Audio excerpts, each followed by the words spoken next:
Ladies and gentlemen, welcome to a special edition of Jordan and Drew, the Sports Crew, the MLB offseason special for 2021. This is going to be an interesting one. We got a lot of good stuff to talk about. And I got a guest on, Justin Brenner from the UWM Post. And Justin, how you doing today? I'm doing great. Thanks for having me on. Yeah, no problem. And like I mentioned, he's from the UWM Post. So Justin, you want to really explain to the audience what you do for the UW Milwaukee Post? Yeah, it's a student-run newspaper here at UWM. We don't have any obligations with anybody, nobody overseeing us, so we can kind of write about what we choose. And I mainly write about sports. Right now, do weekly reviews for the Packers. I will have an off-season special coming up, and when the baseball season starts back up again, I will be covering the Brewers too. Sounds great. So make sure to check out some of his work. We might actually put a link to one of his articles in the bio of this episode. So if you want to check it out, please go ahead. It's some great stuff. I've read some of his articles. Good stuff to read. And let's get into it now. We're talking MLB offseason. There's a lot of drama that occurred these past few days. Full disclosure here, we're recording December 2nd, the start of the lockout. And you'll hear this a day after the 3rd, that Friday is when the lockout. So that's day 2 of the lockout. But let's get right into it now. MLB owners lock out the players, beginning baseball's first work stoppage in 26 years.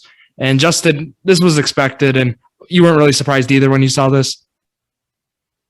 Not at all. No, I knew that a new CBA was not going to be reached by today, and I was expecting this. I just hope that, they can come to an agreement soon so that baseball can start the time it's supposed to.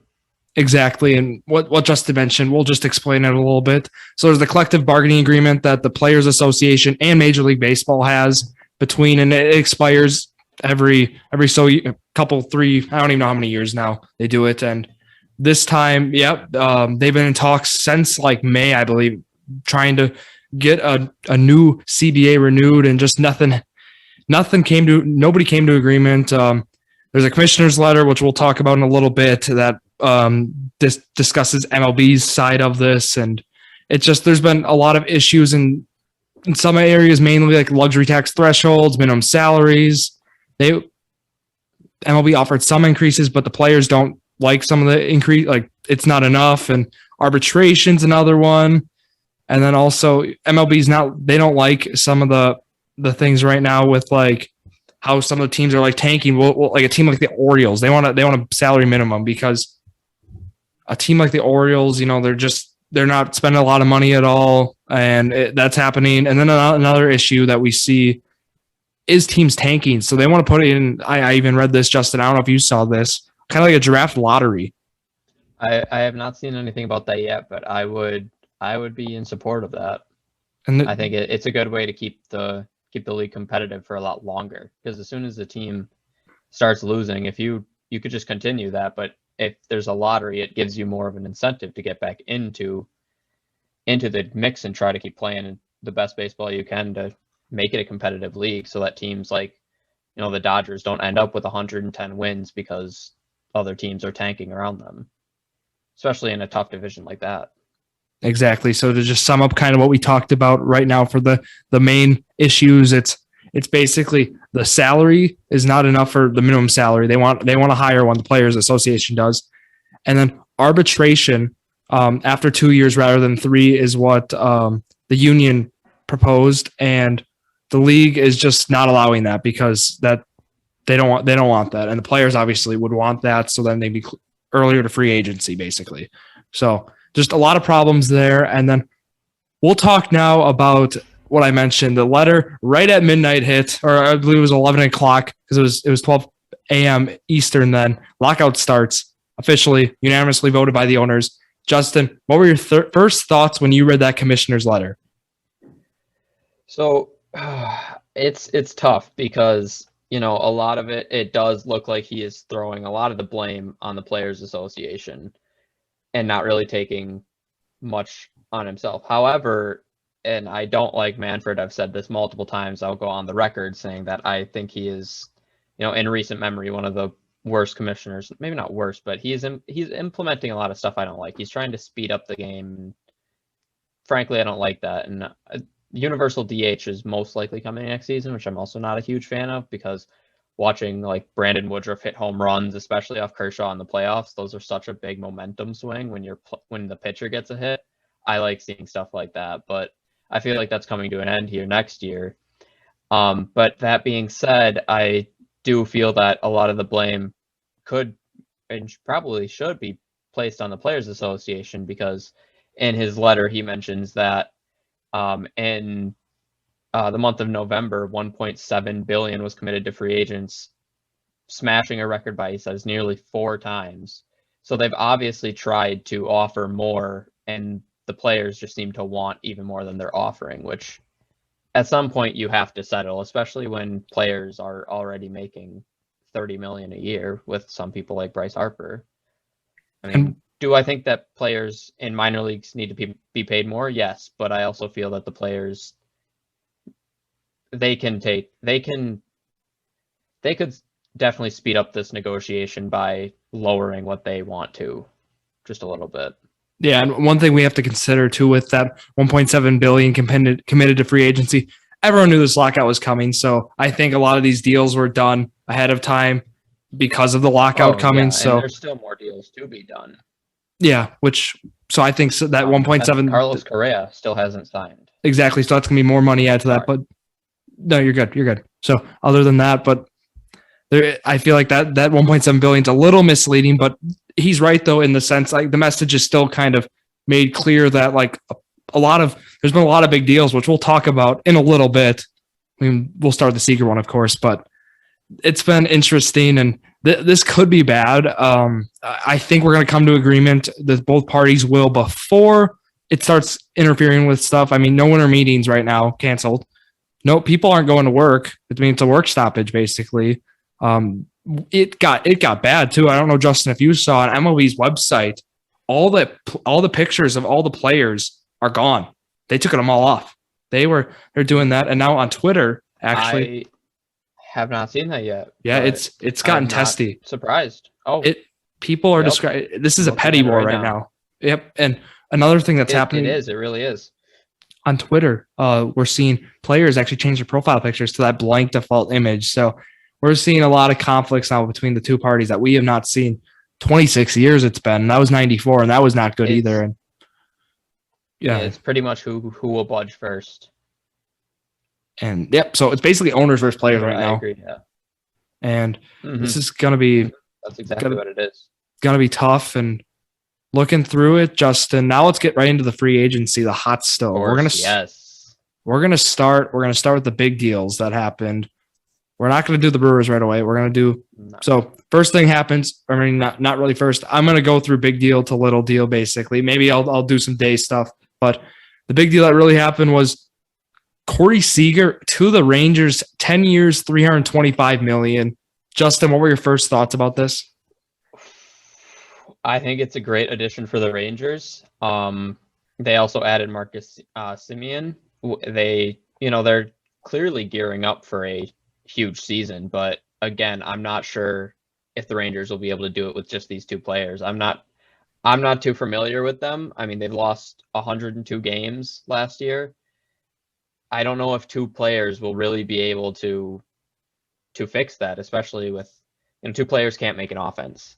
You can score if those two players hit home runs once a game, that's only 2 runs per game. That's not enough to win. I mean, I get that they have, good veteran pitchers, but with veteran pitchers, the thing is when they get older, are they going to be able to keep up their production? Because if Kyle Gibson, Lance Lynn, and Mike Minor, all them veteran pitchers, if they all take a dip this next year, I don't think Semien and Seager really will make a difference. I don't know if they'll be ready to contend if their pitchers cannot keep up the good work. So I'm not sure why the Rangers it looks like they're trying to go all in, but they're not even close to contending. And I don't know why they're attempting to go all in when, they're probably not going to have a postseason run for at least about 2 years while they develop players. Exactly. And there's a few factors. Like I'm totally with you. This team is not ready for contention.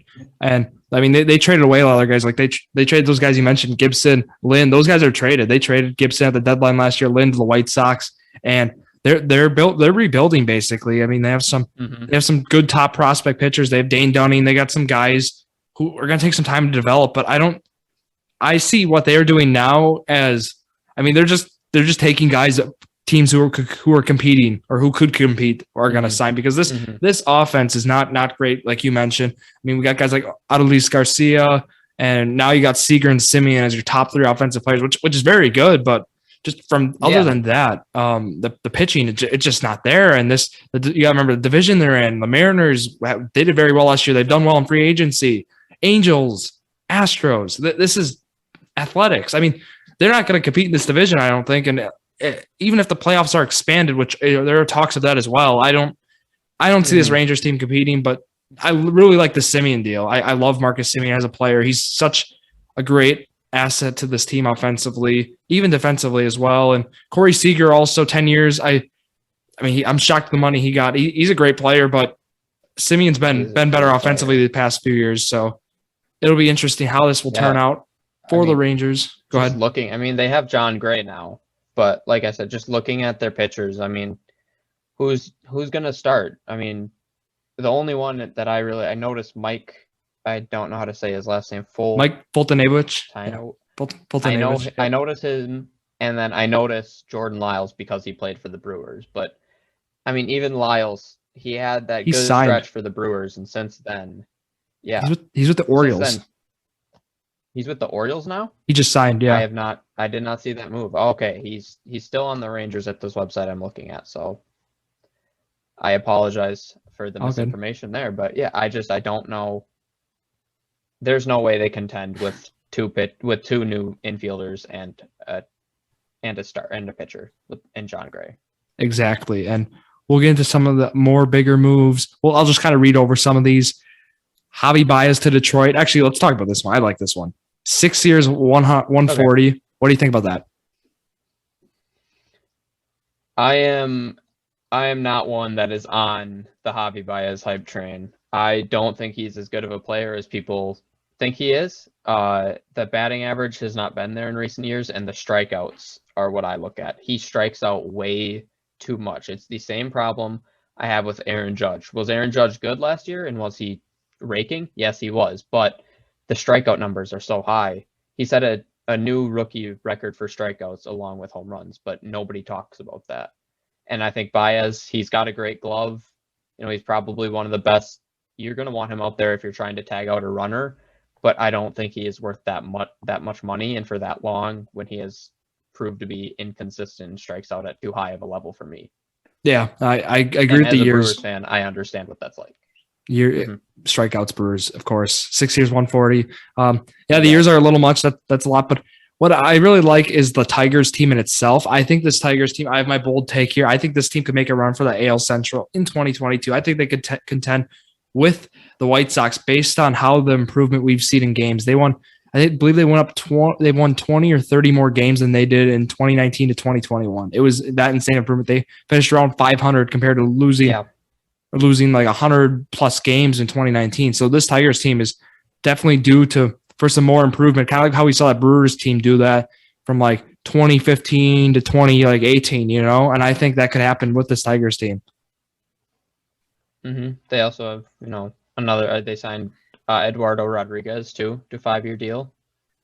Exactly. And that's another good one. They got a lefty now. I think that, I don't think that's very much of a hot take that they could make a run. The Royals and the Twins, I don't think are ready to make a run for that division. They're kind of at the bottom. The Twins are a weird team, though. They could always come back and win 100 games next year. They have shown to do that. They'll have a year where they'll lose 100 and then they'll win 100 the very next. But yeah, no, they could definitely contend with the White Sox. And I mean, I think the Guardians, now Indians, now the Guardians, they may fall, into third or even fourth in that division. I mean, they lost Lindor and kind of all hope with it, I feel like. So yeah, I feel like the Tigers could definitely, they just have to beat the White Sox. And if they can do that, they're in the playoffs. Yeah, and now we're going to switch. We're going to highlight what Steve Cohen from the New York Mets did. The owner there, he's starting to throw a lot of money like we predicted. I'm going to go through the deals. I'm going to read all the Mets deals basically, and I want to hear your thoughts. I'll weigh in as well. So let's start here. Mm-hmm. Max Scherzer, 3 years, 130 million, 43, around 43 million an average salary. And then we also had some other big ones. Starlin Marte, 4 years, 78 million. Another deal, sneaky deal. I like Mark Hanna, 2 years, 26.5 million. And then we also saw, who was it? It was Eduardo Escobar, from the Milwaukee Brewers, formerly from the Milwaukee Brewers, 2 year, 20 million. So those are the big deals we saw done by Cohen and the Mets. And Justin, what were your thoughts now with the Mets starting to spend money? I mean, obviously they are going all in this offseason. Now they lost Syndergaard, which definitely hurts them. He's going to the Angels. He wants to win Mike Trout or ring. That was his kind of, I think, specifics of why he went there. But yeah, Max Scherzer and DeGrom has the potential to be, if DeGrom can stay healthy and Scherzer keeps up. He's getting older, but if he keeps up his level, that can definitely be the best 1-2 punch in baseball. Nobody's going to want to go against them too. And if they make the playoffs, that's very dangerous. I like the Starling Marte signing. That's huge, getting him in the outfield. Escobar, if this deal was made by the Brewers, a 2 year, 20 million, I wouldn't like it because the Brewers don't have as much money. However, with the Mets, when you have that much money, you can pay a player like Escobar who may have, less than favorable stats for a 10-year deal or for a 20-year or $20 million deal. However, if you have the money for it, go for it. So, I like the Escobar deal for them. It wouldn't work as well with the smaller market team. And I haven't read much about the Mark Kahana deal yet. But I think the Mets, they're gearing up, and the NL East is much, much easier, I think, than a lot of. You have the Braves there, but that's about the only team. The Phillies didn't do much last year. So if the Mets can, they could sneak past the Phillies and possibly even sneak past the Braves, especially with their, re-upped pitching and some new offensive pieces. Yeah, I think this team's a wild card team next year. Just depends on how the playoffs are expanded. But you mentioned it. They're moving on now. If we look at it, they're moving on from guys like J.D. Davis and like Dominic Smith probably with these acquisitions. There's just not enough. There's not enough spots now with what they did, and the outfield's basically brand new with Mark Hanna and then with Marte as well. I like those signings. The Scherzer one, you got to, even though he's 37, you got to pay him what he deserves, and that's exactly what he deserved in the market. So definitely. The only thing is, with his age, possibly his shoulder starting to go, will this deal blow up in their face? I don't see it happening particularly this year because Scherzer played at a high level last year, but I could see, the last, even maybe next year, the year after, I could see this deal ending up bad for them. If they don't win a ring, this deal is kind of in vain almost. Exactly. And it's huge that he got that 3 years, because let's look at his former teammate, Justin Verlander, got 2 year, 50 million, and Verlander now at 38.7 years old, if we put it into the decimal. Justin, you think that's comparable? You think he could have gotten 3 years too? If he would have pushed for it, I think he would have had to take a little bit of a pay cut, but I think Verlander could have gotten 3 years for sure. Yeah, the 25 million. He's a great pitcher, but the average value he took 2 years. He took what he could get. Yeah, he took what he could get. Exactly. I'm with you on that one. Now I'm looking through. I'll just highlight some other ones. Kevin Gausman went to the Toronto Blue Jays, 5 years, 110 million. Robbie Ray, the Cy Young winner in the AL, went to the Mariners, 5 year, 115. That's a $23 million average value. And this, we'll talk about this Mariners team a little bit later, or actually let's talk about them right now. Let's move to it right now. Mariners, we saw them kind of make that good run. And last year they just missed the playoffs, Justin. And this Robbie Ray deal, this was big for the Mariners. Yeah, definitely. Always getting the Cy Young is huge. I know what I would freak out if, Corbin Burns won the Cy Young and then he left my team. So, I think this is a big thing for Mariners to get excited about. Looking at their record last year, 90 and 72. They play in the AL West, which, it's kind of a tough division. Angels just got a little bit tougher. They have Ohtani, Trout, Syndergaard, and now, Ohtani, Trout, and Syndergaard. Athletics always try to be the best team they can with the money they have. But I think the Mariners are definitely primed for a run next year. 5 more wins and that's the division would have been theirs. And I think they can do that next year, especially with Robbie Ray. A good pitcher, an ace like this can get you 5 wins a year as long as you have the run support to produce. And I think they do. It's just about, I think their offense will get better. Kyle Lewis, looking at him as a designated hitter, he's fast. If he can just get on base, you basically, it's kind of like 2 bases with 1 right there. Kind of like how, I'm not going to compare him exactly to Ricky Henderson, but if he gets on base, there's a good chance that he'll get around base faster than the average person. And I think that the Mariners are primed for a run next year. I like that Mariners offense. I do. I think they're very underrated. They got some good guys there. I'll read some of the smaller signings too. Clint Frazier went from the Yankees to the Cubs at 1 year, $1.5 million. Jose Quintana, we saw him go to the Pirates, 1 year, $2 million. We saw Rich Hill, 1 year, $5 million. He went from the Mets to the Red Sox. Cole Calhoun also went to the Rangers, 1 year, $5.2 million. Waka, 1 year, $7 million.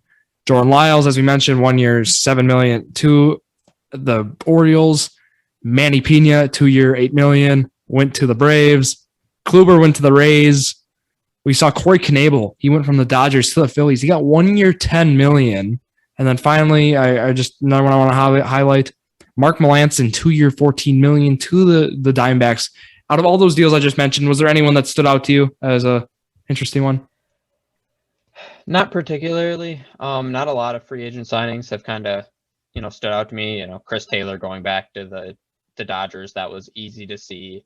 But I do have to admit I am enjoying seeing the Dodgers lose some of these key pieces.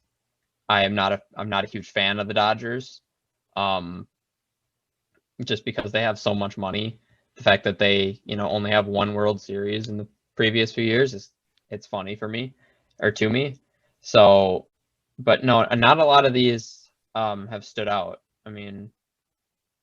Fair. Yeah, the biggest one, I'd say that's just a small one, is Corey Knebel moving on to the Phillies now, but not a lot of these are standing out to me. There's still a lot of people that I'm still watching to sign. Seiya Suzuki from Japan. He's a free agent. Kershaw is unsigned. Trevor Story, that's a really big one. Freddie Freeman, a lot of people think he's going to sign back with the Braves. But there has been, there have been rumors, whispers about him possibly moving on. I don't think he will. Chris Bryant, and then obviously the biggest one is Carlos Correa. And it's going to be a while now since the lockout has happened, but that is the one that I am really waiting to see. Same here. I know we're going to get to the Brewers in a minute, but I don't really think they're going to try to make a run at too many of these people. Possibly Freeman or Bryant, though. I could see them trying for one of those two. Exactly, and I'll just highlight a few more deals we missed. The bigger ones now that I didn't talk about yet. Steven Matz to the Cardinals, 4 year, $44 million. Avi Garcia, he went to the Marlins, 4 year, $53 million. We mentioned John Gray, 4 year, $56 to the Rangers. Raciel Iglesias, 4 year, $58 million, $14.5 million as a reliever. He had a big year, makes sense. Then we saw Stroman to the Cubs, 3 year, $71 million. And we mentioned all the other big ones basically right now. And you mentioned the Syndergaard as well, 1 year, $21 million. Kendall Graveman, 3 year, $24 million. Alex Wood, 2 year, $25 million. Anthony DeSclafani then, 3 year, $36 million. And let's now move to the Milwaukee Brewers on their offseason so far. There is one more person that I do want to talk about, if that's okay. Go ahead. Have you seen the Wander Franco deal with the Rays? Perfect. I'm glad you mentioned that. Also the Buxton extension. We'll talk about both of those right now. Glad you mentioned it. Yes. Yeah. So you want to talk about it first? Yeah. Wander Franco, 11-year contract worth, it's at least $182 million. Could be worth up to $223 million. For me, I know he's super young and he had a very good year last year. And it was 70. He played 70 games. I don't like this deal personally. And I don't like it because with how young he is, can he continue that? Because I remember Keston here for the Brewers. He's probably my favorite player right now, although he's not the greatest. He came up, had a shortened season because, he was called up middle of the year, played amazing, hit, I want to say about 300 and just crushed the ball. And recently he has not hit anywhere near that.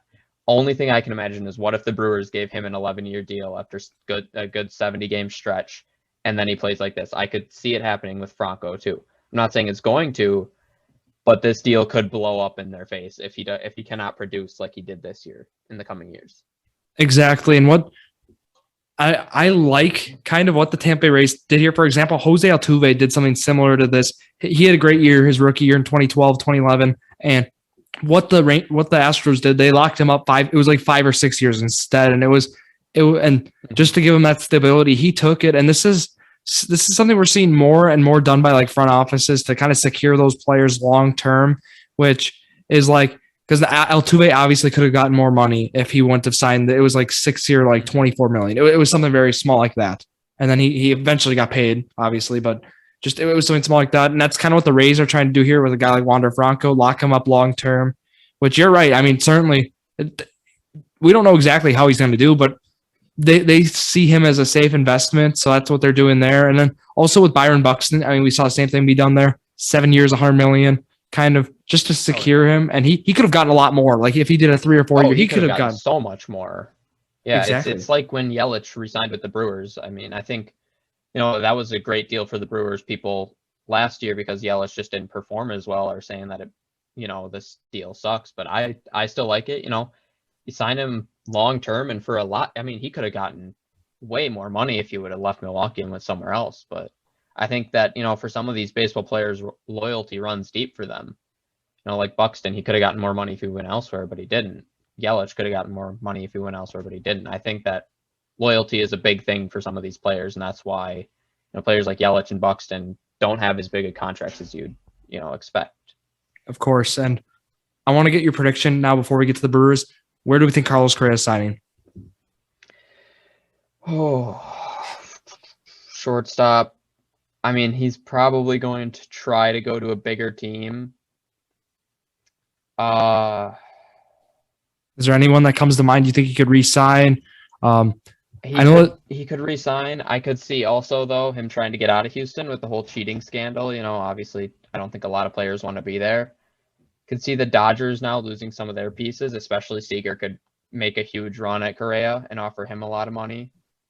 I don't know if the Giants are really going to try to spend a lot of money this free agency. They were looking to tank.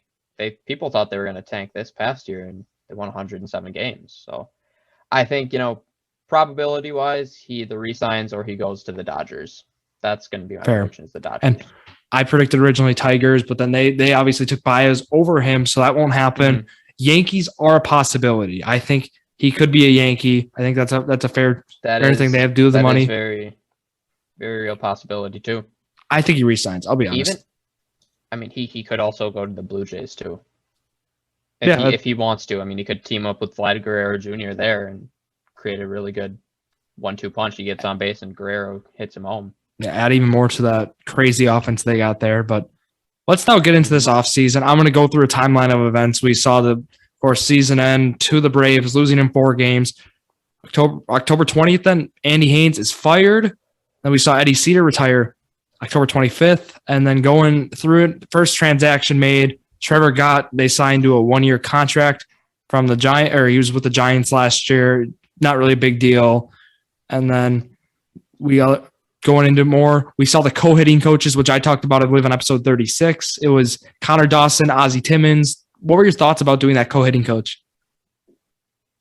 I think that's actually a really cool approach. Obviously, I was a fan of moving on from Andy Haynes. He wasn't particularly that great of a coach with the Cubs, and then we signed him, and it was a strange move for me.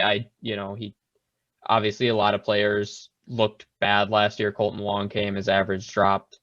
Christian Yelich can't seem to get it going again. Keston Hiura can't seem to get it going. I think that we need a new hitting coach, and having 2 perspectives could be a really good thing. And I think that's really unique approach that the Brewers are taking. And I like it. Trying to continue to change the game when it seems like you can't. And that's kind of what the whole Moneyball approach was, change the game. And this could be a huge thing for the Brewers. And if it works, I think, we could see Yelich getting back to form, Colton Wong, hitting at least 280 to 300. If Hira returns to form too with a new hitting coach, obviously hitting coaches and all of that, but I feel like that definitely is part of it. And if we see these players return to form, the Brewers could make a World Series run, especially if the pitching continues to be as dominant as it is.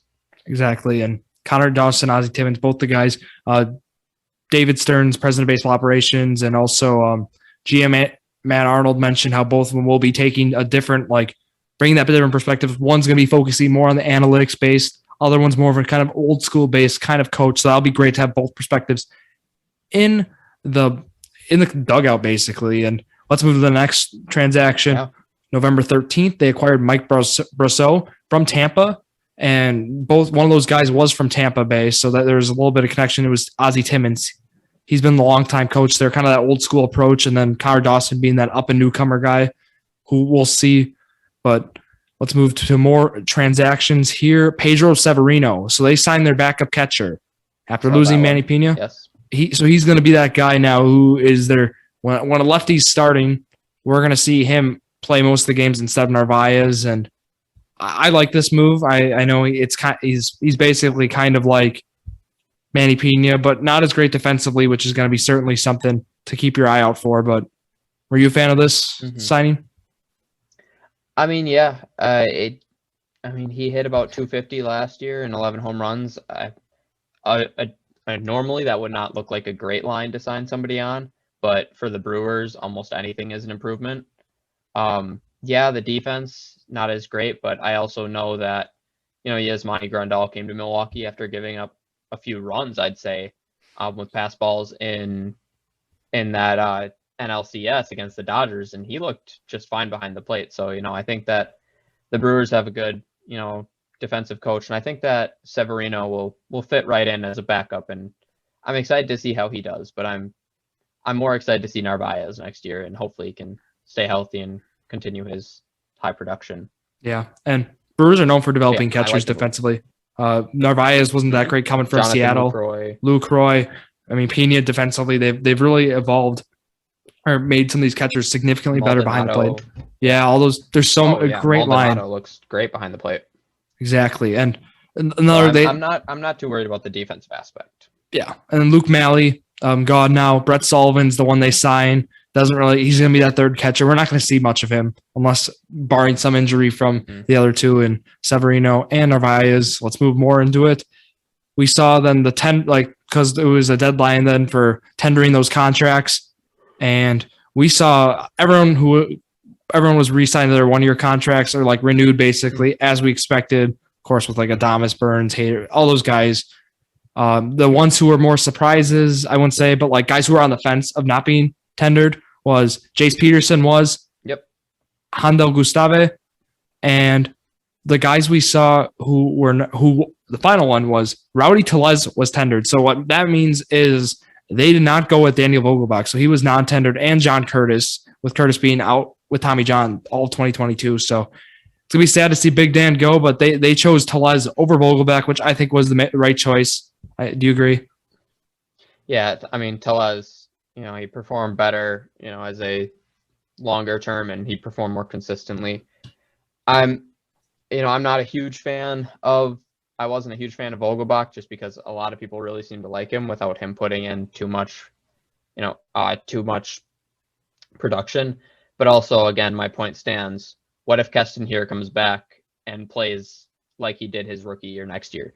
What do you do if you have both Vogelbach and Tellez? You can't do much, especially because you're not going to play Tellez, who could be hitting 240 over here if he's hitting up to 300 again.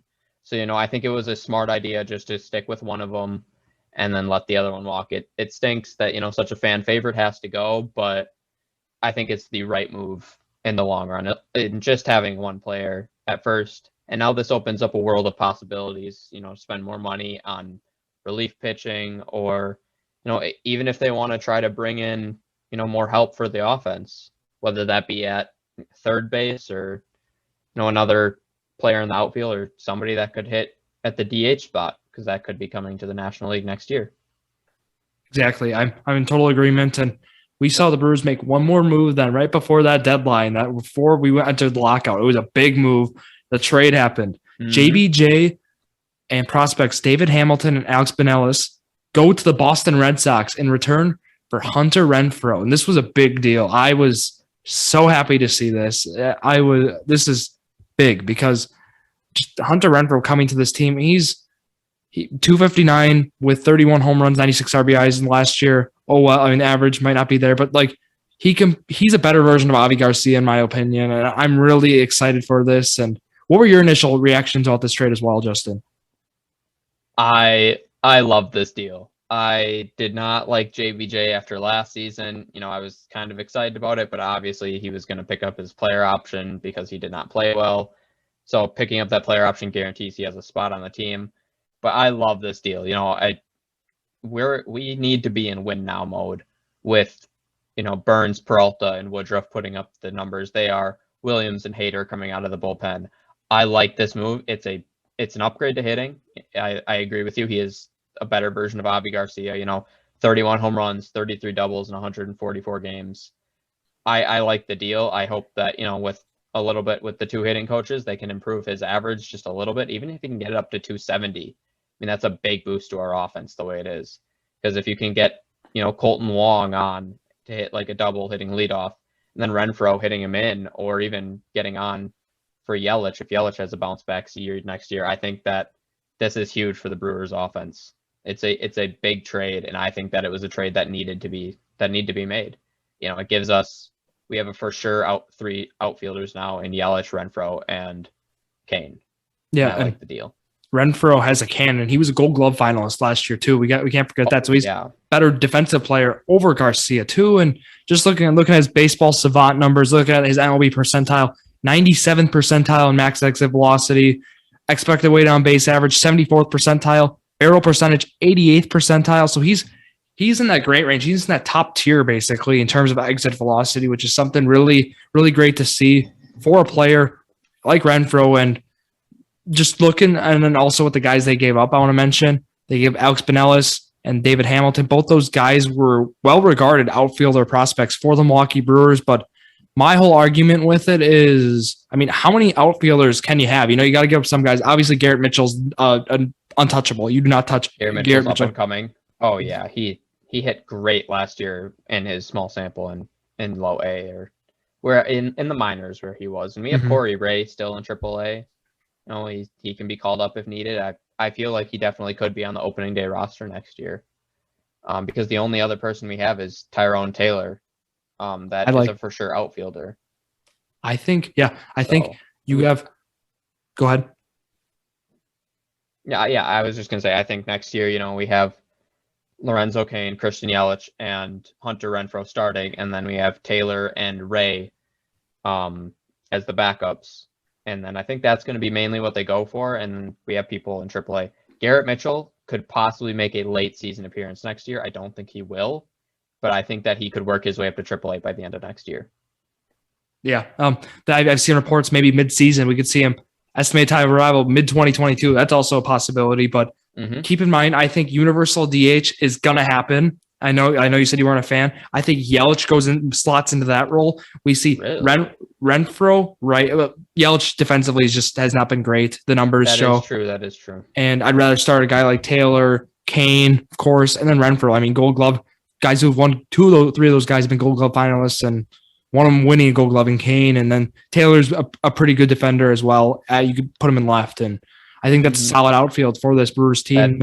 I am excited to see their outfield next year. I'm still, though, the most exciting part for me is going to be their pitching next year. Of course. I loved watching it this past year. Even Hauser and Lauer pitched well down the stretch, and I'm excited to see how they do. All five of those guys are coming back. What was there not? Yep. Brett Anderson's not back. I pitched like 90 innings or so, but run those five guys. This will be a great rotation. Probably the best in baseball, like the deepest in baseball for sure. I mean, without a doubt. Deepest for sure, yeah. And if the big three, Peralta, Burns, and Woodruff play like they did last year, I think they will be the best rotation in baseball once again. Yeah, I think there's a couple of moves that this Brewers team could make, I think I got one right here. I'll pitch to you. Matt Olson supposedly wants out of Oakland, first baseman. Bring him in. Make a trade. Mm-hmm. What do you think? I would love that. That move would be huge. It would give us a for sure first baseman who can hit. And I think that would be great because then you have a top 4 of, just making a guess, an estimated guess, Wong, and then either probably Renfroe next. And then Olsen and Yelich, or Yelich Olsen would be, I'd love that. I'd love that top 4.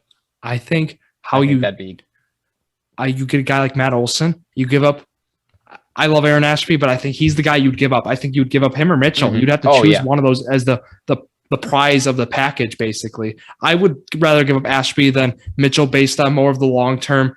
Like this Brewers rotation's young. There's these guys will be here for 2 or 3 more years. You can probably get them re-signed too. At least I think Burns and Woodruff, but that'll be a problem we'll worry about years later. But what would you think about giving up a guy like Mitchell or Ashby for Matt Olson with other guys in a package? I agree with you. Ashby for sure. Kane he's getting older. He's nearing the end. I think next year's his final year, I want to say.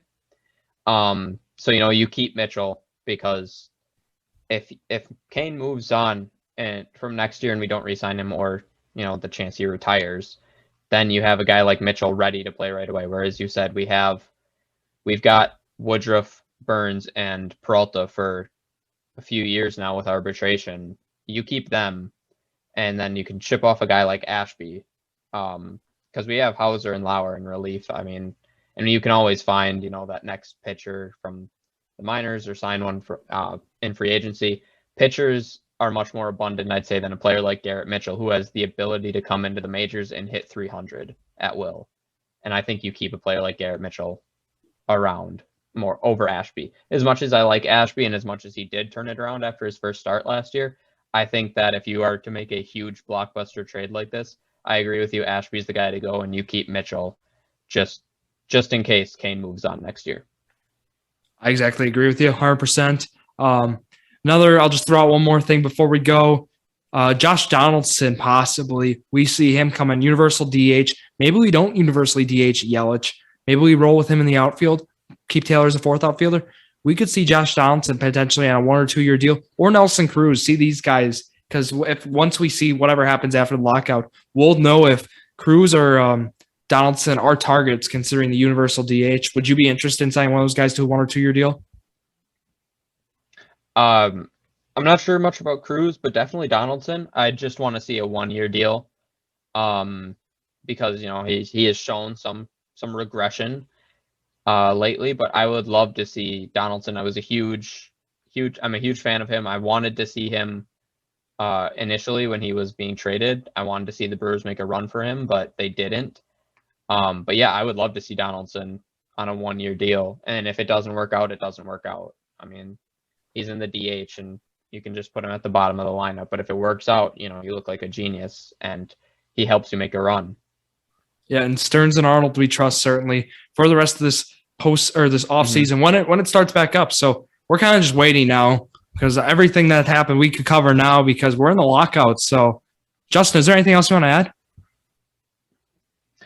No, but I was just going to look at a lot of the people that still need left to be signed. I don't think the Brewers will make a run, at Castellanos, but I mean, I wouldn't be opposed to it if they did. Like you said, put Yelich in that DH spot, but again, it's not for certain that it's coming. But some of the other names that still need to be signed,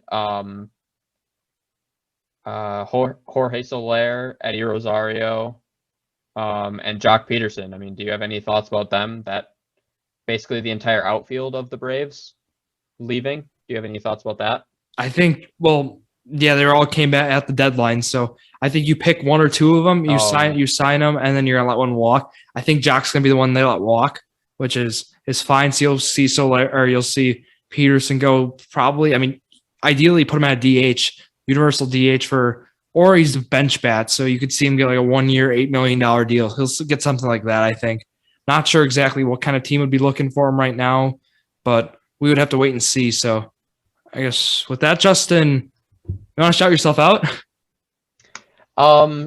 Sure, follow me on socials at JS Brenner on Instagram. Pretty much, that's almost the only one I use. Check out my work on the post if we put a link in. I'm sure we'll put a link in at the end of this. You bet. But yeah, I loved being on. Thank you for having me. Yeah, it was a lot of fun, Justin. It's great. We'll have you. Hopefully, we can have you on more to talk some more baseball, maybe some other sports too with Milwaukee. For sure, you cover sports. I would love to. I would love to come back.